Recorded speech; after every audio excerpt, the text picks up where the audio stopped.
Episode 49. What? I know, it's crazy.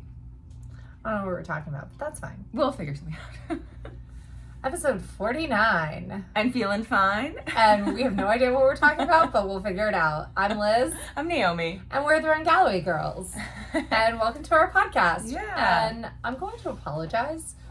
Today is Wednesday, It's Thursday, actually. Thursday. Whoops. Whoops. And I just The published last week's Wednesday episode that was recorded on Wednesday today because it has been a freaking roller coaster for me. Yeah. So usually, I had last Wednesday at work, so Tuesday I go in and Victoria, whose daughter needed a tonsillectomy, was like, her daughter was scheduled for January. She goes, they called me and they wanted, and maybe this was Monday, they want to do her surgery on Wednesday. And I was like, yeah, she needs it, do it. And so I had to work a long day because she was out and we were all worried about Esme and she did great. So she was actually in the office yesterday with this cute little squeaky voice, feeling much better. Good. And everything. But anyway, so I worked a long day and I had been waiting for my blood test results for my first trimester screening, which the first trimester screening is an ultrasound. And then they do something called the multiple of the median or the mom, so that they can compare ultrasounds from 11 weeks with ones of 13 weeks. So they do that, and then they take some blood markers, but they're maternal blood markers. They're a protein alpha from the placenta and then HCG. Well, you want your mom to be 1. My mom was 1 on the, or 1.1, it was fine for the ultrasound, and it was 1 for the protein alpha, but it was 2 for the HCG, which means that my screen was positive, and it was terrifying, absolutely terrifying. So we rushed into genetics. I freaked out during a test. Basically they're it's not this is just a screening tool. This just means you need more testing. But I've been freaked out. Of course. So naturally. Kaiser basically says you do either the NIPT or the first trimester screen, and I wanted to see the ultrasound, so that's why I picked the first trimester screen. Now I know, don't do that. Or find somebody to run the NIPT first. Yeah. So just pay for that, yeah, pay for that separately. separate. Right. And I actually talked we don't have any more usable embryos at Genetics and IVF Institute, but I talked to them and they're like, oh, we would have run that for you. I'm like, great, now I know. Yeah. So anyway. It was $299. I was looking back at all my stuff from Julian. Well, but that's with insurance. It's $1,000 without insurance. Yeah. But whatever. So we go in and she's like, well, you're 13 and a half weeks. We can do a CVS test. And I was like, okay, let's do it. And they're like, okay, based on your placenta, we have to go through your cervix. And so they're feeding a catheter through my cervix. And I see the catheter go near the baby.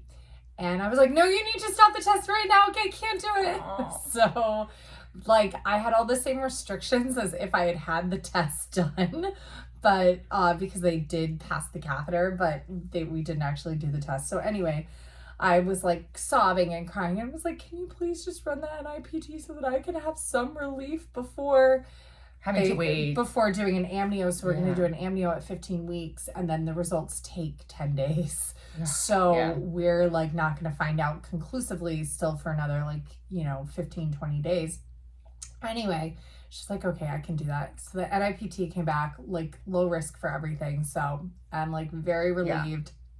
But it's weird because both the NIPT and the PGT, which is what we did on the embryo, they test the placental cells. Yeah. And even the CVS tests the placental cells. So, and the placenta is what makes the HCG. So that's probably okay.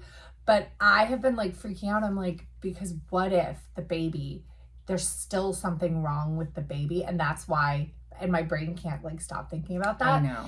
And so that's why we're doing the amnio, because the amnio actually tests the fetal cells. So amnios are conclusive, and it's so funny because so many people are like, oh, are you worried about the amnio? And I'm like, no.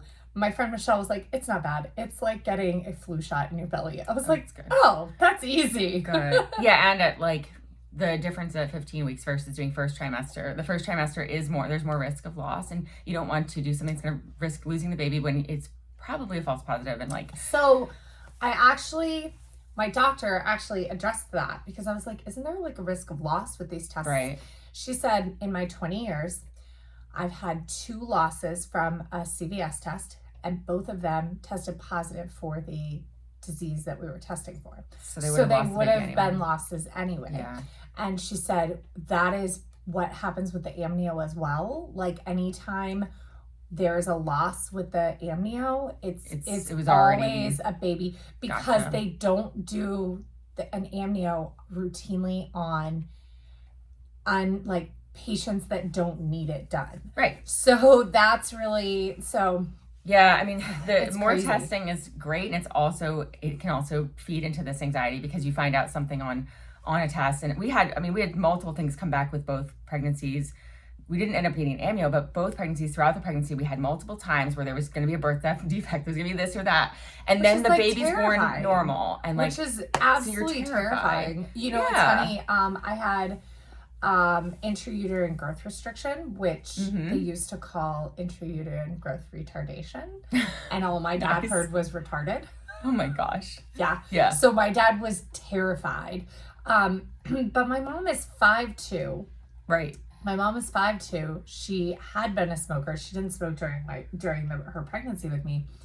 But based on when they said my birth date, or when they said my due date was, and then when I was actually born, I think they just had the dating wrong the whole time. Like, that's my like guess, because they didn't do first trimester ultrasounds. right, You know, they didn't do a dating ultrasound way back then. Like, right. my mom was lucky. She actually did have ultrasounds with me, because there was a concern that I was going to be like 5 pounds. I was 8 pounds. And born, by my best calculation, at 42 weeks. Oh wow. Like 41, because my mom got so sick too. Like, my due date was in April, and I was born May 8th. Oh wow. Yeah. My due date was like 3 weeks after. I was born like 3 weeks early, because again, yeah, my mom's 5'2" and tiny, and like, Yeah. I don't think her. I mean, it's funny. There's pictures of her right before I was born, and her belly is just like this tiny little bump. So I just think she couldn't have physically, like, I don't know. It was like, that's all she could My grow. mom has no pictures. Like, she has like 2 pictures of her pregnant with my sister, and she's sitting down, and Yeah. I'm like standing next to her, like, so like you can't tell she's pregnant. She's wearing like a muumuu, and it's just sad to think. Right. Like, Back then, they just didn't document every single thing the way we do. I So mean, I actually feel sad that I didn't do like weekly documentation, like, at You can all. start. I know I still can start. start, but like it feels like because overwhelming. the growth will continue to Yeah. be exponential, like Yeah, the size right. of your belly. So I yeah, mean, part you of might as it well start. part of it is like I felt uncomfortable with my body from like the IVF weight gain. Like, I wasn't starting at like super fit 2019 us like you Yep. did with Julian. Yeah. I'm like, I kind of looked pregnant the moment I beat on the test from all the like GI slowdown bloating. Yeah, the hormones, all that. I mean, seriously, like, I feel like it's weird, because in the last week, my belly has both moved up and down at the same time. Like, it's like consolidated, and I think it's like the baby is moving out of my pelvis. yeah, So, second trimester, It's very right? funny. Yeah, 14 weeks. Honey. So sorry for that long 8-minute Aw, pregnancy no, update. we but need to hear it, and it's definitely been weighing on me too. Yeah. Like, I've been super anxious for you, but yeah, everything's gonna be fine. Yeah. It's gonna work Well, out. So we actually had like the thought, like, so we called the clinic, and we were like, are you sure you put the right embryo in? Are you sure the PGT was normal? I was like, I'm pretty sure you did. Can you just double check? So Yeah. they did, right? Yeah, because And she's then we tested had before. this like thought, oh my gosh, did we get pregnant Oh. spontaneously, and the embryo they implanted didn't implant, and this is a different baby? Crazy. But no, that's No. not. We're pretty certain that this is the baby, because Yeah. the NIPT did show that it was a girl. And oh my gosh, my poor doctor, my MFM doctor, she's like, "Oh, did you know that like the sex results are below?" And I was like, "Oh yeah, we knew." Yeah. like Yeah. she was like, "I hope that She's wasn't "Oops, like did a I surprise." you? Yeah. Nice. I was like, "No, we know." Oh, well, yeah, things are gonna work out. Yeah. But yeah, it's But it definitely was been. terrifying. It definitely is, yeah. So I haven't, but And you're never like, that's the thing with pregnancy. Like, you're not out of the woods even No. until the baby's born, and even then you're not out of the woods because I mean, Things it's happen. a human life, and life is very fragile, like Yeah. as we know. So like, but you Yeah. know, it's crazy because like I didn't even think like I thought like getting pregnant would be the hardest part. Right. Like, because it took you know, and so long. yeah. And like I knew that once it implanted, like I had such a good shot, and Right. like it because wasn't, it's tested already. and it wasn't even on my mind that anything might come back on the blood work of the first trimester screen. So Yeah. when it popped up at like 5:15 or it was like 5:40 on Wednesday night, so the offices were closed, I was like, what? Right. It That was sucks like that it showed shock. up without them calling you. Yeah. Too. Like, Well, I mean, But- that's just how, like, because the law is the doctors can't keep your test results from you. They can't wait. but usually, like, if it's a negative thing, they'll usually call so that you're not getting Yeah, but if surprised. they come in after hours, like, oh man, what's gonna happen? Like, Yeah. you know, that's the problem with like these big giant labs. True. Like you LabCorp know? or whatever. Yeah. Yeah. So, well, It's crazy. Yeah, things are gonna be okay. Yeah. And I mean, yeah. what's also crazy is they sent my blood work to California. Like this test was run in Whoa. California. Yeah. That is crazy. kind of weird. Like, why? I know. It's a long way Super for nuts. to travel. Right? Right? It's like, it's just insane. Like, I just, like, the saddest thing though is like, I was like reading through, like, trying to find information on how the test ratios, because like what they do is whatever your multiple of the median is, then they give you a ratio of like, now this is like your chance, it's 1 in whatever number. And they want you, for one of the trisomies, they want you 1 in 1,000 or higher. So ours was 1 in 5,000. So that was great. One of them, it's 1 in 270, and ours was 1 in 90. But like there are some people who have like, they have moms for like all the things that are off, and they'll get like a 1 in 4, and that's terrifying because there's still a 75% chance you're normal, that nothing's wrong. Yeah. Like, so that's also really like this, the way that the test is presented is kind of scary too. Right, because like, yeah, again, sometimes more information is not better because it just gives you things to think about that you weren't going to think about. Yeah, like you weren't going to worry about. So, which is crazy. But the plus side of this, I haven't been running since, you know, like last week, and my pelvis is finally starting to heal. Oh, good. Because that was hurting even with walking. So on like round ligament. No, it's like it's literally my pubic symphysis. Yeah. Which is like the very bottom of your pelvis. You have like, it comes together and there's some cartilage, kind of like the cartilage of your ribs. It's not really ligaments, it's cartilage, but it's soft. And it like started, and it's very weird because people are like, how do you know exactly what it is when things hurt? Because you're Dr. Liz. Right. But like, I just know anatomy, and I'm like, oh, that's what that is. Right. And so it was like rubbing together on our 21 miler, probably about mile 16 in. And I was like, this is so bad. And like, so then it hurt during the marathon, and now like it's finally starting to feel better because it was hurting while walking, like even just like moving around. So that's starting to feel better. And I'm like, that's good. Taping. I have like some piriformis in my back, like, so that's starting to act up. Oh, no. So I'm just like taping stuff, and like, I actually like was like, I'm gonna do a prenatal lift last night, and I didn't, because I got home, and by the time it was 7, I was you're so tired. Yeah, you'll have to start figuring out a way to schedule that if you want to do some prenatal workouts. So what did you pull up there? I just pulled up, so you just reminded me of, so I went to Dr. Phil, our chiro, this week. I'm going back today. He, of course, he wants me in a program, you know how it is, but Dr. Phil says hi, by the way. Oh. So, and I've got some, my hip wonkiness, which is worse than after I had second baby, but it's still always been there. I've always been out of alignment. But anyway, he was telling me about this new revolutionary thing that it's nothing to do with my stuff, but it's for arthritis. So it's a new treatment, especially for like younger people with arthritis. I was thinking of Lisa, like people who have arthritis in their 40s and who, they're being told can never run again. Right. So it's a new PRP treatment that's not just your traditional PRP. Okay. They take, so instead of just taking one vial of blood, it's 16 vials. Okay. Which is a lot of blood. And so, of course, Dr. Phil did it as a guinea pig. So you better like get your, well, and he Get your iron up. Yeah, you better take your Thorne blood builder. He has psoriatic arthritis, so which is not immune arthritis. Yeah, and that's who it's really made for people who are like, again, yeah, it's not your, geriatric patients, and it's for like your, younger people who it's preventing them from working out. And so 16 vials of blood, and basically it's like they double centrifuge it and remove not only the, obviously the platelet plasma, but they remove the white blood cells, because the white blood cells they actually cause arthritis. Yeah. So when you're getting traditional PRP, so this would be for people with autoimmune arthritis. Yeah. Not for osteoarthritis. So well, it's actually post-traumatic osteoarthritis as well, for like after an accident. Okay.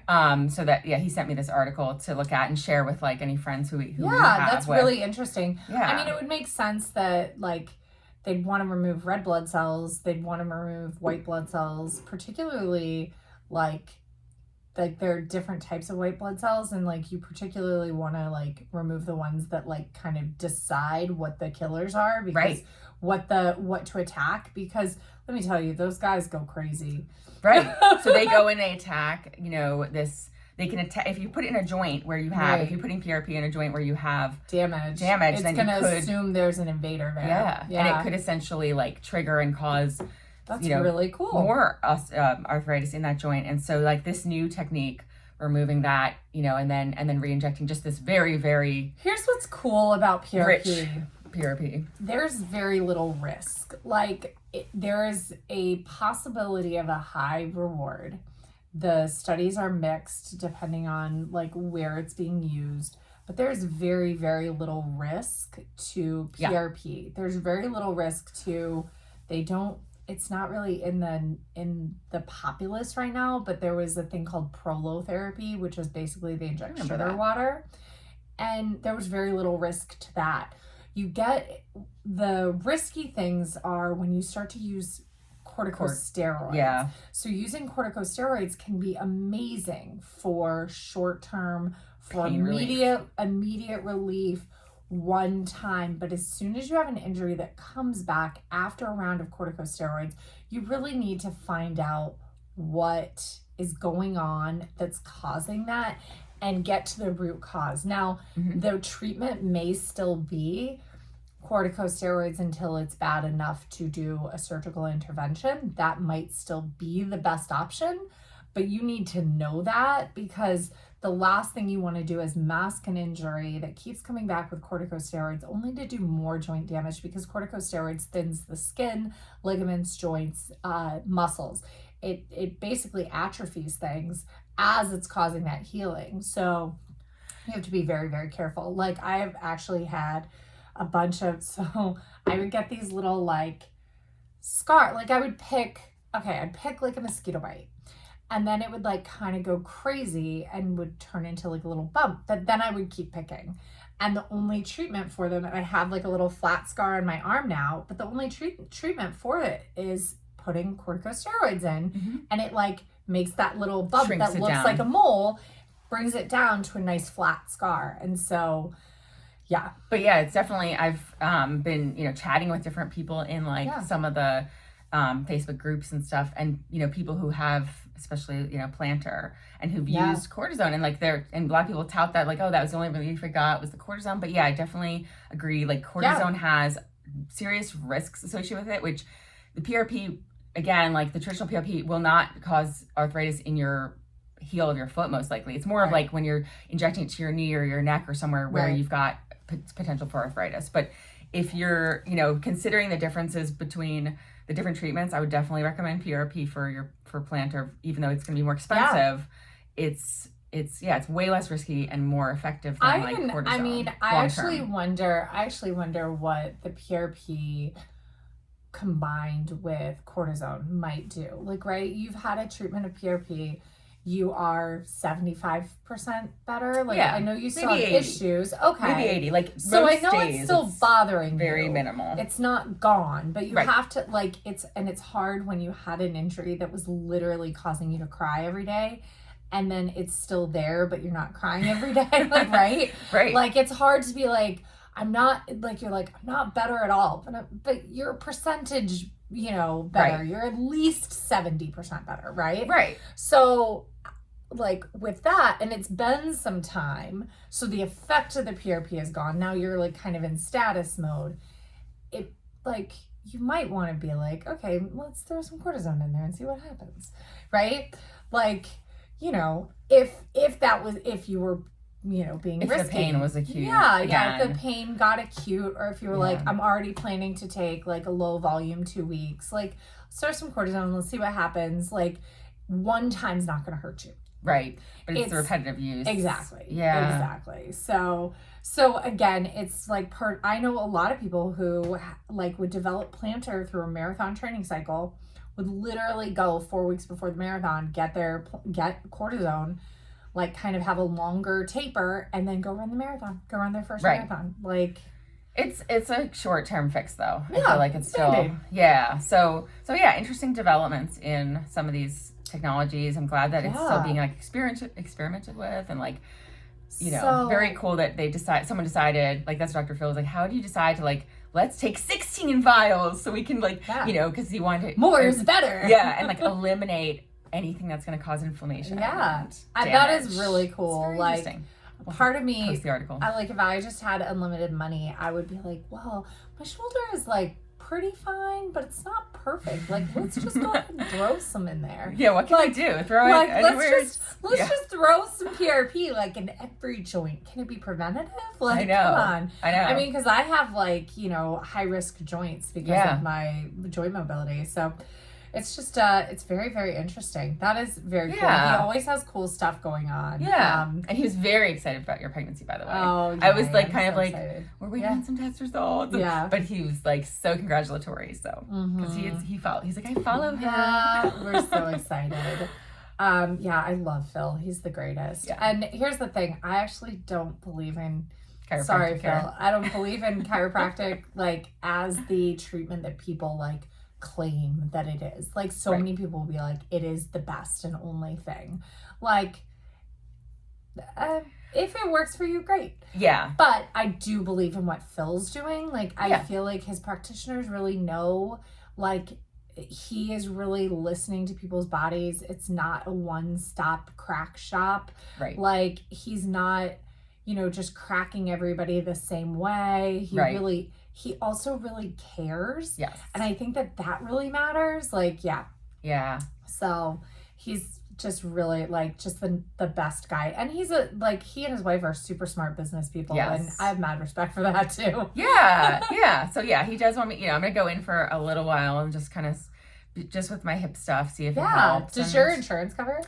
Well, that's the other reason I'm doing it. Yeah. So he's like, he lined me up for, every other week basically through, like, June. Yeah. And it's great. Grand total, $300. Yeah. He's like, oh my gosh, if my insurance covered Phil, sure, I would go see him all the time just for the massage. Just for, like, the little, like, adjustment, because I am always out of alignment. Yeah. Like, so anyway.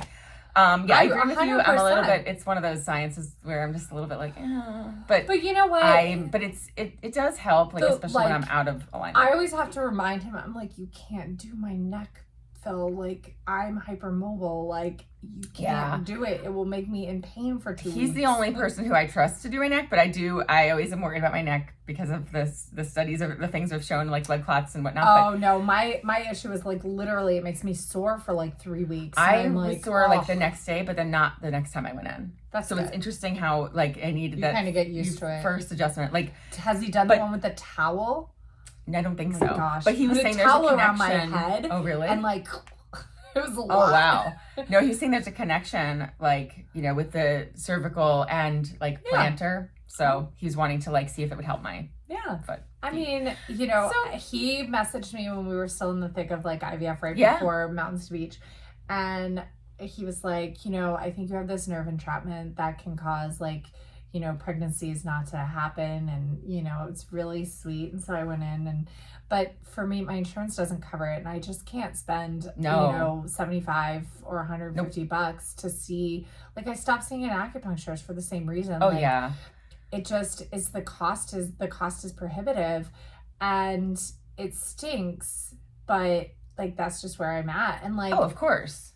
I've tried to buy better insurance that allows us to stay in Kaiser. Right. And like it's not offered to small businesses. Like that is it's really, really a struggle that you are limited by what the providers will sell you. Yes. Like, yeah. That is so dumb. We pay so much for not insurance. And this is not a like running information, but but health, whatever. Healthcare. Yeah, health. But we pay so much for insurance. Yeah. It's kind of ridiculous because you could literally, like, if you weren't worried about catastrophic or anything else or long term whatever, you could just not have insurance, put that money into an account and spend it on all the stuff you want to spend it on. Like the amount that we spend, my firm spends on insurance, like it would be. For someone who doesn't have issues, they could just be like, you know what, I'm just going to go see. That's why I always encourage you to use it. I'm like, you have this insurance, like spend the co-pays. Yeah, exactly. So I am really thankful that, that and my like PT being both my chiro and my PT visits being $20. And then when I've gotten to dry needling was another $30. So it was a $50 visit each time, but way worth it for dry needling when I've needed it. So, but yeah. Well, running wise, we can definitely chat about some. I've had a couple of people ask me questions lately about our intervals. Okay. Because so here's what happens. I think a lot of people, and we are guilty of this too. You pick an interval and like that's your go-to interval, and you get stuck in a rut with that. And so I want to just like encourage you to like try other intervals, even if they sound silly to you. Like 15:30 sounds very silly, and it feels very silly when you go out and run for like great. Nothing. It's like this is a nothing run. It's so but easy. It feels great, and like you can play around with it, and you can do like alternate hard and easy. You can alternate, like you can go hard for a mile with 15:30s and then easies. I think it's awesome. And you've decided to do Philly. Yeah. We talked about that in the last podcast. So that's coming up. And it's in like 3 days. We're leaving today. And I'm like, I don't really want to go run a marathon but you're gonna have so much fun. It's gonna be good. And it's just, it's just part of like, I'm gonna have to just build my confidence up and be like, you can do this, you got this. It's my third marathon this year. And what's really funny, this is the first year in so long, we only did, because we did everything together, we did one half this year. I've never had a year where I've done more fulls than halves. That's crazy. I've had years where we've done about equal. Like some years we did like 4 fulls and 4 halves. Like in 2019, I think I did at least 4 halves. Yeah, we did 1 half and 1 10-miler. And that's it. And the rest of the races have been fulls. It's kind of weird, right? That's really insane. Well, I will be doing 5Ks coming up. Yes. If I'm allowed to, I don't know the restrictions after the amnio, but if I'm allowed to run on Thanksgiving, I'll do the 5K. And then I'm going to do a 5K like 2 weeks later. Good. Yeah. But I haven't been running since, I just keep remembering that like a proper reverse taper after a marathon is 20 plus days. Right. So like the fact that I have taken like a week off is not a big deal because I did just run a marathon. Like, yes. That's what I keep like reminding myself, that I just ran a marathon. So yeah. So have you decided what interval you're going to do like for the start of Philly, like how you're going to attack it? I'm still deciding. I'm kind of thinking 30-30s, and then as I get further in the race or when I have downhills, I can do run throughs. Yeah. Kind of thinking that works out well because it gives you a little more rest than 2020s. It makes it so you're not really, you have a lower risk of pushing into the hot zones with your heart rate than 2020s. Too fast with the shorter and you can always adjust to 2020s later in the race when you want to pick it up and do those 40-20 run throughs and things like that. So that's what I was thinking too. That's a great, I love that. And like I think your mantra should be relax, I've got time. Yes. Because like your race is going to start, I wouldn't even say your race starts at the halfway. I would say your race starts at mile 16. Yeah. Like that's really when like that's really when the race like is gonna get tough. That's when it's gonna be going. And how and did you like listen to Swap the last 2 weeks, and they're talking about carbs? How's your carb load going? Well, I'm struggling to like eat enough. Like I do not, gotta get those and this carbs happened in. when we were trying to carb load for Marine Corps. I tried counting that one time before Marine Corps that one day, and I literally I'm supposed to get 495 to 750 or something like that. Grams of carbs. Yeah, that's a lot. And I stopped at like the end of the day, I'm still at like 300 or 400, and I'm like, I can't eat anymore. Like you gotta like just to like add some sugar. Like I think I drink my carbs. I think that's what I need to go do is juice. I mean, I freaking love orange juice. I've been very into juice this pregnancy. Yeah, no, that was a really good tip. Is drink your carbs when you can't eat enough, because you're not going to eat like 10 bagels. Like I tried, like yesterday I ate 2 bagels in the morning. I'm trying to like double my like. Oh, it's so hard. And things like graham crackers or like, you know, cookies, like not super sweet cookies. Crackers for snacks versus chips, because then you have less fat versus, you know. Right. Because you don't want to fill up on the fat. Very true. You know? So today and through Sunday I'll be trying to carb pancakes, you know, that like fluffy carbs that you can eat a lot of. Yeah, that's a good idea. I feel like it's easier to eat a lot of pancakes than it is to eat a lot of waffles. I don't know, Eggo waffles I can eat easily 4 of them in a sitting. I've got to carb up today and tomorrow, and but yeah, so I'm feeling like I feel like you too. I feel like I haven't run much. And then I'm reminding myself, like, think back to even some of when we were well-trained and fit, like I had times where I had a period of 5 weeks of essentially a taper, reverse taper, or longer. Like when I PR'd with you at Richmond, my first sub 4, which was in 2017, like I had run Steamtown. So I had tapered for Steamtown.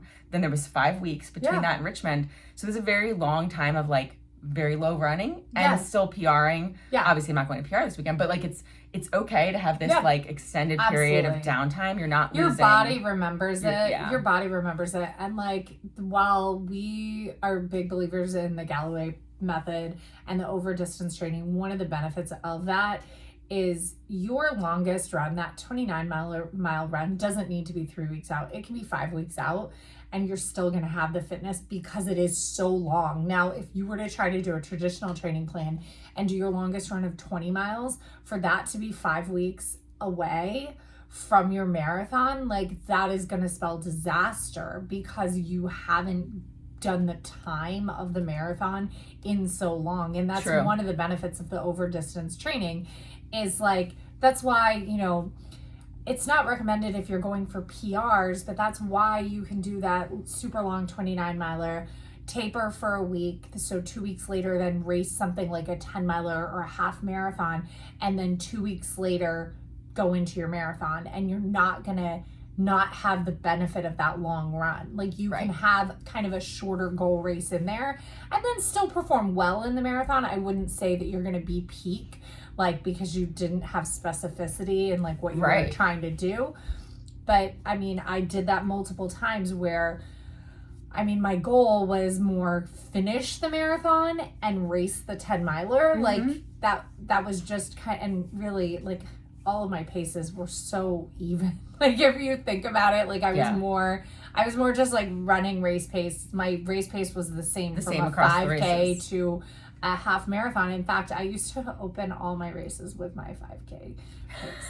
Like 5K. All of them. I'd be like, all right, so I just ran a 24:30. Now I'm just gonna hold on as long as I can. And like I came pretty close. Like you know? I mean, I would like slow to like a 26:30 for the rest of the 5Ks. Right. It worked. Not a bad strategy. Yeah. So I feel like that's another thing to remember is like, you know, one trick pony. But like because that's why I know that like that's why I decided to stick with the full, and they had at that point I think already closed transfers anyway, but sticking with the full distance because we just did a full. I know it will be doable, and you know I know I can do it, and like that's the thing that I really needed to like just kind of give myself the confidence of like, and it's going to be cooler, way cooler than Marine Corps. It's going to be a perfect weather day, like I don't know, 39, 40 degrees. Oh my gosh, 55 at the like at the. Speaking of perfect weather, Richmond this weekend. I want to sign up. Sign up So first. today is the last day to sign up with the discount, and I was thinking about doing it anyway because just signing up with the $85 just to keep it because we don't know what'll happen next year. Yeah, and it's 3 weeks after Marine Corps, and it's 3 weeks before CIM. No, I think it's gonna be 2 though. That's fine. No, it's 3. I looked at the calendar because CIM is the 7th. It is? Okay, because I thought CIM is usually is it the 1st or 2nd? So the way that it works is the 7th. Okay. CIM is the 7th. So we'll be 3 weeks? Okay, good. So because it was the 7th year I ran it too. Okay. So even if, because I was thinking, even if we decided to throw away the Richmond, if we are doing CIM. All right, let's do it. Let's sign up because that way we have it. We have it because for $85, like, and Richmond we can always drop down to the half. Yes. I think you have to pay though at Richmond. So you have to pay the difference. Okay. But which is weird. I think I did that. Yeah, I definitely did that because I was signed up for the full with when I was pregnant with Julian. I dropped to the half, which was great. And what we could do is we could find somebody. Okay, so here's how we can do it. Like if we're in really good shape and we're like CIM is the goal race, like let's do it. Like because there's different things that could happen, right? Yeah. We could be doing like some training and be like, okay, Marine Corps we're gonna do 80%. And then Richmond, we're going to do 85%. And then CIM, we're going to do all out, right? We could do something like that. Or we could be like, okay, Marine Corps is just for fun. Our 29 miler. 29 miler. Is our long run. Because it is 29 miles, by the way, with 1.5 miles there, 1.5 miles then. Richmond is like, let's just see kind of what happens. Yeah. And then CIM is, okay, now that we know what happened, but like holding it back. Uh-huh. And then we'd be like, okay, now CIM is like, let's see what happens not holding it back. Right. Right? Or we go, hey, who at Richmond wants a pacer? And we pace something really easy. Yeah. Because there's something about pacing versus running for yourself. Like it helps keep your body able to recover. Pacing is incredible. Like for me, like especially pacing something that I know that I can do, like something like a 4:30. Right, something that's physically not right. Not and I would say even at this stage, I could probably pace a 4:30 pretty easily. Yeah. Like, not pregnant, but at this fitness, as long as I wasn't pregnant, I could probably because I wouldn't be worried about my heart rate. So we can pace and then run fast. Pacing, it's like not only physically, obviously you're running slower, but mentally it is so much different when you are, pacing someone else because even if it's still like a hard day and you're still struggling a bit, let's just get the goal is outside of you. Long time. I know, right? I know, right? Well, that's where it's like, we'll just, I think it's worth signing up with the discount today and just having it on our. I love it because it's especially if like we just don't know what'll happen and like you'll be postpartum. What's the worst that if we can decide happen? not to go to California? We've got this one here. If we decide not to do CIM, if we decide I mean, I love CIM though. It's so fun. I still definitely want to do it, but it's like just it'd be good to have this one as our like a backup plan or part of our strategy. Training, like I mean, running all the fall races is really fun too. Yeah, I'm so excited. Like, okay, so I wanted to bring Richmond. Yeah. So, Richmond was just amazing. So, speaking of Richmond, Elizabeth Fleur did amazing, and we're so proud of you. But second best time. She mentioned that she had the Hauglund's deformity. Yes. And Achilles issues. And do you want to know who else has mentioned this? Yeah. Tina Muir. Yes.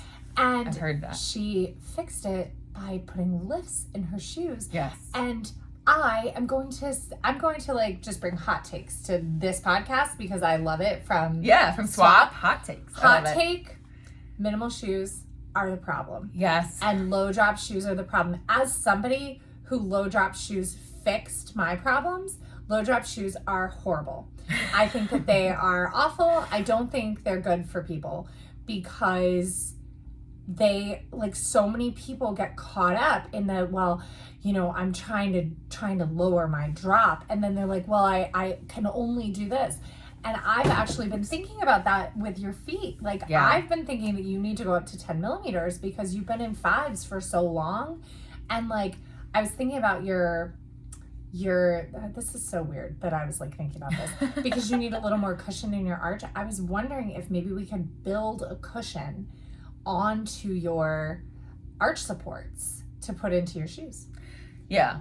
If like, so that you still have the arch support, but then you have that little bit of cushion, and it'll give you like, you know, a couple, like a millimeter or two. Yeah. And that might be better, because I remember when you ran in Kinvaras and literally like it broke you. Yeah.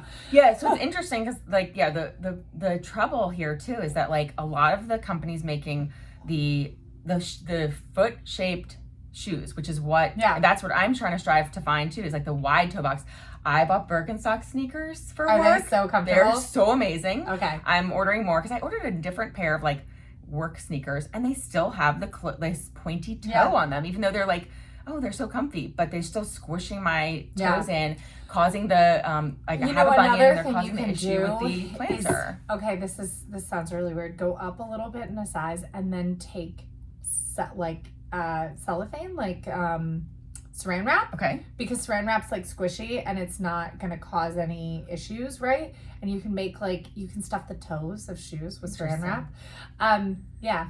But so the issue is a lot of those companies making the foot shaped like Ultra or or Topos are zero drop. They're also zero drop, and so zero drop is bad, way bad. And like I'm somebody who like I run in 4mm drops. I race in the Nike Vaporflies, which they're high drop at 12, 10. I have no idea. Yeah.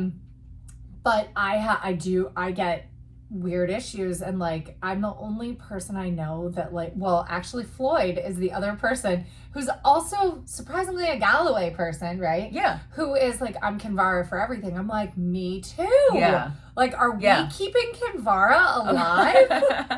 There are a lot of people who love Kinvara. But very few people I know wear them as their only shoe. Yes, like true. They're like a lot of people wear it for their trainer, but then like they wear like something like a little something a little sturdier for a long run. But I'm like long runs is when I want my Kinvara. Give me my bedroom slippers. Yeah. But zero drop is not good. Kinvara is 4mm, and something Saucony did that, after the success of the Kinvara is they dropped a lot of their 10mm shoes down to 8mm. So like the Ride, I think, is 8. Yeah. And it's fine, but you have to be aware of what the drop of your shoe is when you go, especially if you're switching from brand to brand. Mm-hmm. Like if you are switching from a 12 to an 8, you may run into issues. You may need to make a gradual switch. So, and don't be afraid to or an 8 to like a 4 or 5. Like, because I wear Hokas that are like a 5, you wear the Kinvaras that are 4. But right?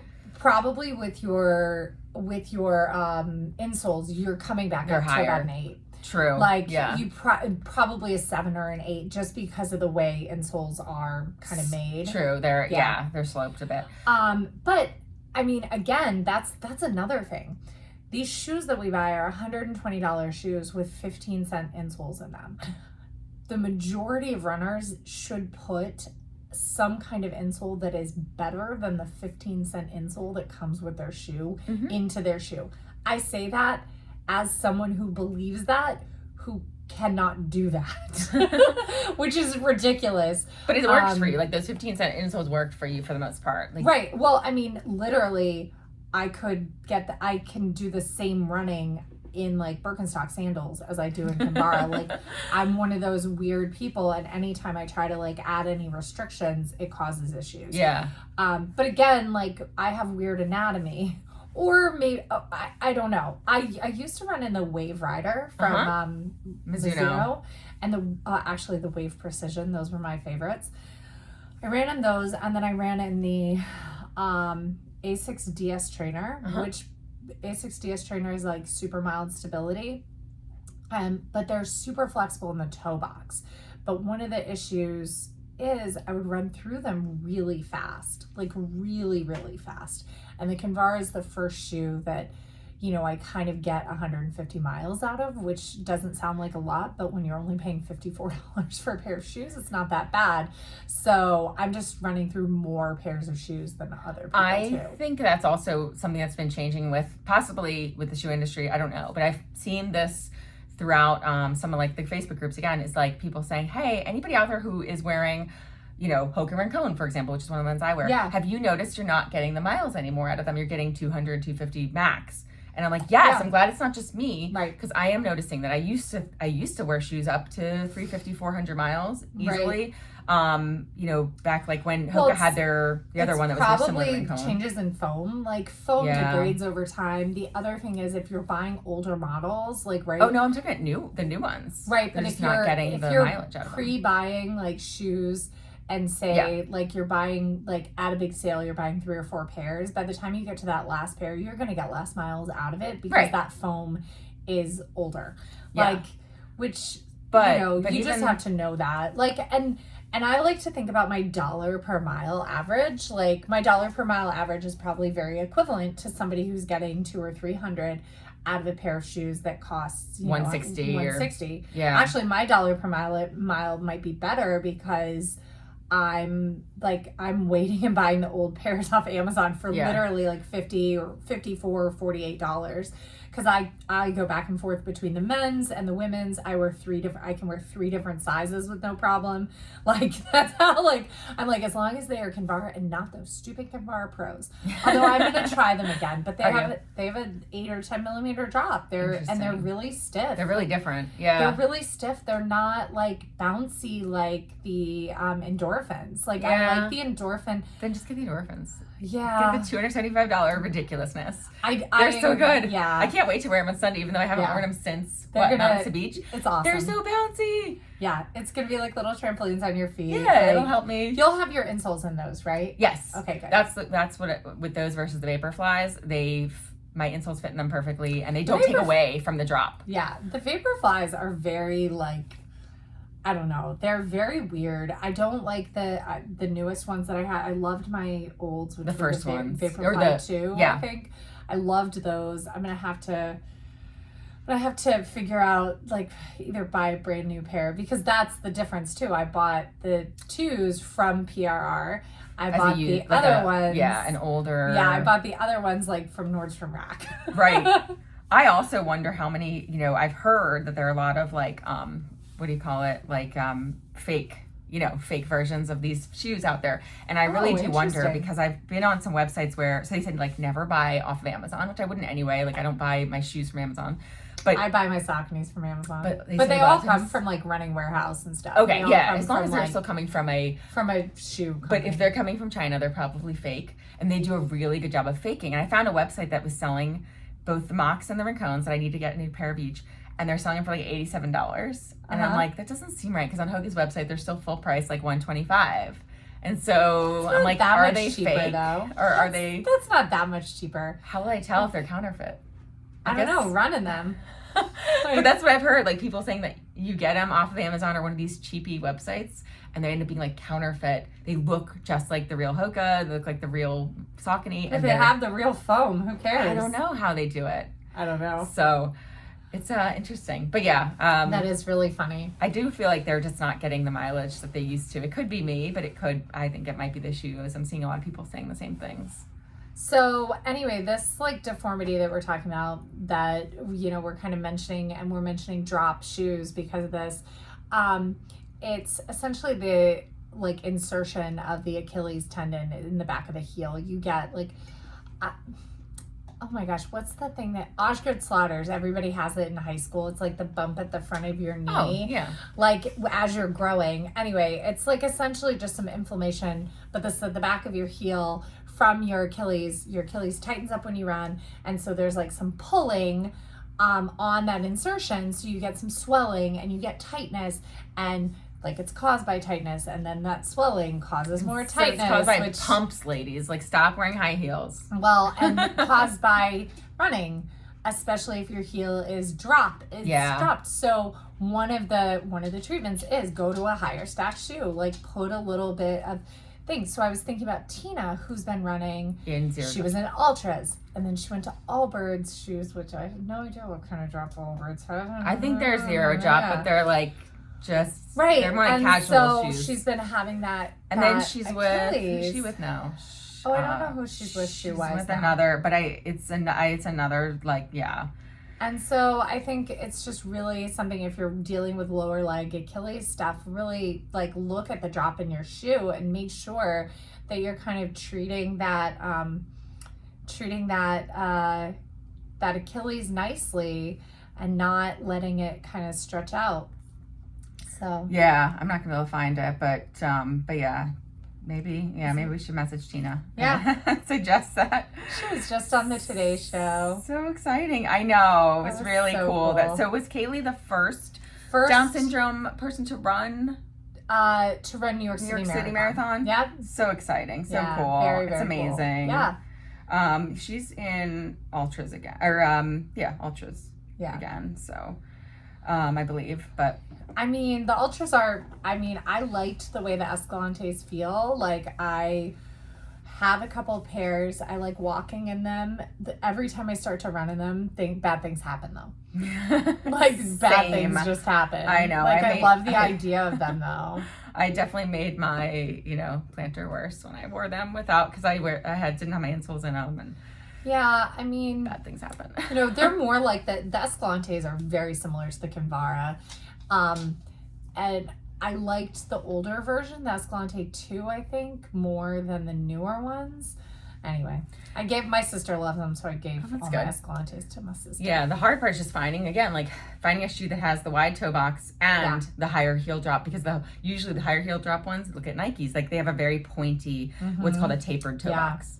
Yeah. So it's tough. I mean, Ugg boots are actually great for shoes. So the Correct Toes website actually has the shoes that you the can, shoes that are conforming to not conforming your feet. Yeah, so they have but like are foot shaped. Correct Toes. Yeah, definitely Birkenstocks. I found them to be super toe friendly. They have. I know that they used to have. Yeah, if you go to the list of barefoot shoes, it was on the list there. Where? Shoe list. Maybe if we go to There that one. Go. So at correcttoes.com, there's a shoe list of wide, flexible shoes that you can work. Like you can even like sometimes wear your Correct Toes with them. So I would just go to natural foot approved shoes versus wear your Correct Toes with them. And did we talk about that Correct Toes video that I found that explained why I have plantar, basically? Like, it's not what, I don't know if we talked about it in this show yet.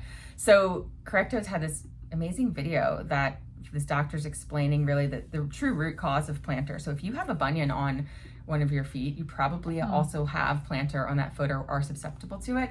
And the reason being is that by wearing these, shoes that push your toes in for your entire life, because little kids' shoes are a lot of times the same way, tapering it in, pushing in the big toe, you are stretching your hallux abductor muscle on the outside of the inside of your foot, of your arch, which is is cutting off blood flow to the tissue around the heel. And so what plantar, it's not actually plantar fasciitis, which is inflammation, it's plantar fasciosis, which is dead tissue. And so it's cutting off circulation, killing the tissue, and that's what's causing the pain and causing it to take, that's why it takes forever to heal. It's not just that it's the tissue, the type of tissue that doesn't get enough blood flow to begin with, but you're continuously cutting off the blood flow and killing off the tissue.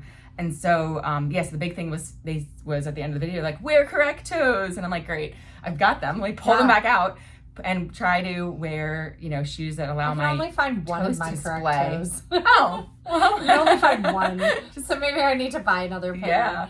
So they are expensive. Your toes out. They are expensive, but like they are, like, it feels good to wear them too. Like, it feels nice. Like, yeah. And so are all these these Correct shoes. They're expensive. Like your Birkenstocks. I will sneakers, tell you, but when you get used to your shoes, it's gonna seem very strange.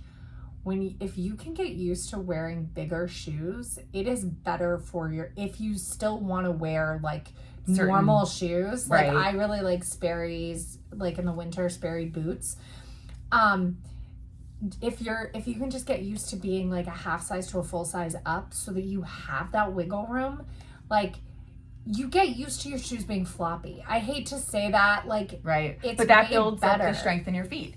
When you if you have like floppier, like your Kinvaras, your feet. So have I been fixing my feet Yes. by running in my floppy By bedroom being, slippers? yeah, because your feet then have to be stronger than if you're wearing Look, orthotics. I have like my toe goes in for sure. Like Yeah. it's not a full bunion, but they both tip in. Because of wearing these shoes their whole Yeah. lives. Because if you look at when your baby's born, you look at how their little toes splay. It's amazing how we then Yeah. destroy our children's feet by shoving. And I've done it to both my kids. Like it sucks Aw.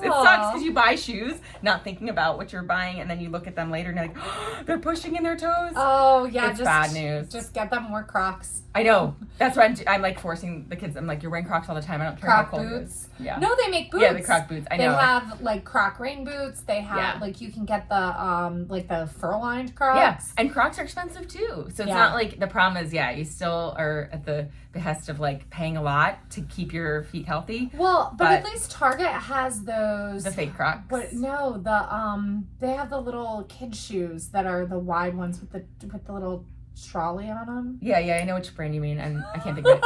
But yeah, I mean, you can That's- find good yeah. brands out there. I just Yeah. ordered some for my son off Amazon that are like And you can always for a kids sneaker that have a big for wide kids toe. it's really easy to find like wides. Like you can just Yes, buy them wides. put them in wides. And remember, like, this is gonna sound weird, but your kid actually needs a thumb in front of their like toe when you buy the shoe. And the moment you can only do a half a thumb, that shoe's too small. Size up and It's time to move up. Like you don't want them to get used to their toes being at the end of their shoes, because that is also apparently we don't have the same pain receptors in our feet, so it's very easy to bind your feet accidentally. Mm-hmm. So that's another thing. Like you don't want your kids to wear their shoes until they're too small. You want them to be slightly still fitting when you replace them. Yeah. But the good news is, you can like sort of start to fix it as an adult. It's never going to fully be fixed, but like wearing sloppier shoes that strengthens up, gives you, it makes your foot have to work harder. But not flip-flops. And also not like you don't want to just switch again and run in ultras because it would aggravate all the problems that you have, especially if you're like me where I do need my orthotics, but I also need to balance it out where I'm not always using the high arch orthotic because I need to let my arches work too. Right. So there's a balance and like, finding the right fit there. But I mean, so I'll run in my orthotics, but then I walk around in Birks so that I Right. give my feet like they have to work a little bit. yeah, and like I think that's the other thing in Birks, like your foot is working without the constriction of the toes. Yeah. Whereas in flip-flops, you've got that constriction of the toes, which is essentially the same thing as binding.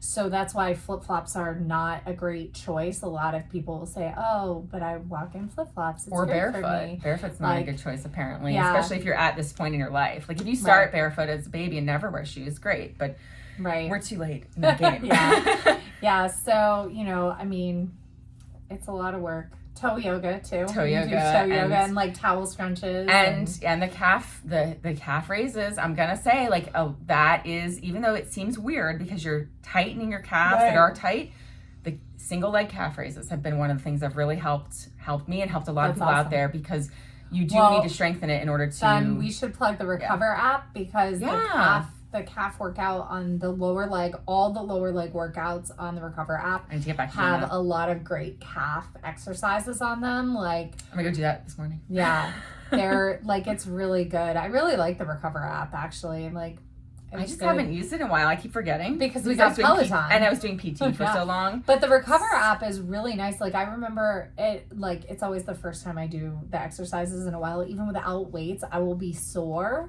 when I do the exercises, especially my glutes. Oh yeah. Like in my glutes in places that like don't really get a workout. So. Yeah, any workout that David or Megan does, which they have some in the Recover app, Yeah. the roaches, like glutes, oh my God. Yeah, single leg step ups. I'm telling you, goblet Yeah, squats. goblet Like squats, I don't even use a weight. I just kind of like tighten the muscle Right. when I do it and provide like internal resistance. And oh my God, I'm always sore after. And then like the next day, like I'm sore the next day, and then the next time I do it, I'm not as sore because that's the other thing about workouts, like. You don't want to be sore after all of them. You want to be sore the first time you do a new exercise, and then the next time you do it, it can be hard without that delayed onset muscle soreness. like it is still effective if you are not getting sore. That's like a lot of people like think that they have to be sore for things to be effective. And I'm like, no, like you actually just want to be strong. Like you don't want to be sore. Not every Strong single is the time. goal. So Well, that'll be a good goal for like after the marathon. Let's start to get some strength back in. And I'm tired. Yeah, I've just been tired though. well, yeah, you're growing the I'm baby. like, someday I'm gonna get the second trimester energy. Someday. I don't know. I mean, maybe. Well, either way. Oh, yeah. Well, this was a fun episode. Just kind of different. Lots of different Yeah. medical advice, Yeah. maybe. And hot takes on shoes. Yeah. But enjoy running out there. And have a great time, Naomi, running the marathon. Thank I'm really you. sad that I'm not running.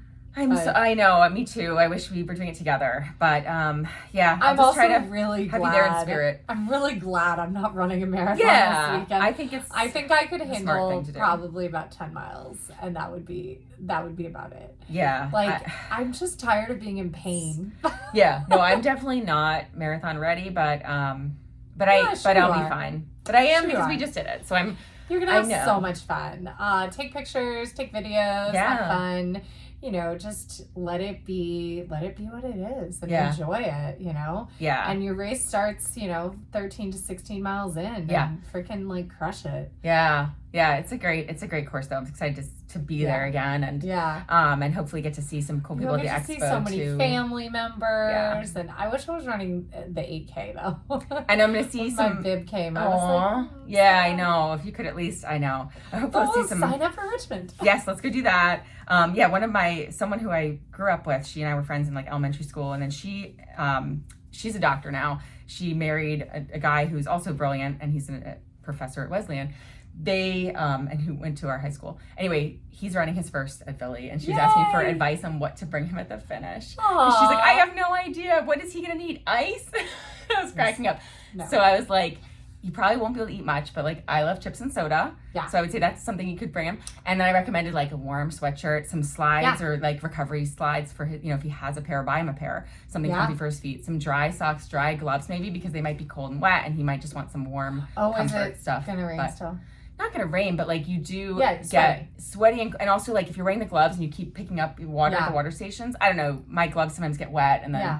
so anyway, that was my recommendation and maybe I'll see them. It'd be fun. I haven't seen them since high school. That's awesome. Well, yay. yeah. All right. Well, we will definitely be back next week. I Yeah. can't wait to hear about how Philly goes. Yeah. And we have teased and promised some plans for a half Yes. marathon this spring. So I'm going to get to work on those. Yeah. And remember, you can register for Jeff's half, either Yes. live or virtual, using our code RGG10. For 10% off. Yay! And March 15th to 17th we'll be in Atlanta. Come Woo! to Atlanta. Come join us Yes. in Atlanta. It will be so fun. So fun. All right. All right. Well, Bye. bye.